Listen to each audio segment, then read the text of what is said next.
আসসালামু আলাইকুম। আবার আমন্ত্রণ জানাচ্ছি আমাদের এই চ্যানেলটিতে।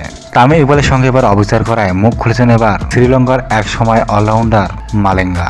দর্শক, এই সমস্ত কিছুর বিস্তারিত জানতে ভিডিওটি না টেনে দেখতেই থাকুন আমাদের সঙ্গেই। দর্শক, আপনারা সকলে জানেন যে এবার এলপিএল এ ডাক পেয়েছেন বাংলাদেশের দুই হার্ড হিটার বলার, আর ব্যাটারে শুধু ডাক পেয়েছে মাত্র একজন, সেটা হচ্ছে তৌহিদ হৃদয়। কিন্তু তারপরও যেন তামিম ইকবালকে চোখেই পড়ছে না কোনো ফ্র্যাঞ্চাইজির। তাই তো তামিম ইকবালের দীর্ঘদিনের সতীর্থ বন্ধু মালেঙ্গা লাইভে এসে বলেন, বাংলাদেশি তামিম ইকবাল বরাবরের মতোই অবহেলিত। এত প্লেয়ার ডাক পেলেও কিন্তু ডাক পাচ্ছে না এই তামিম ইকবাল।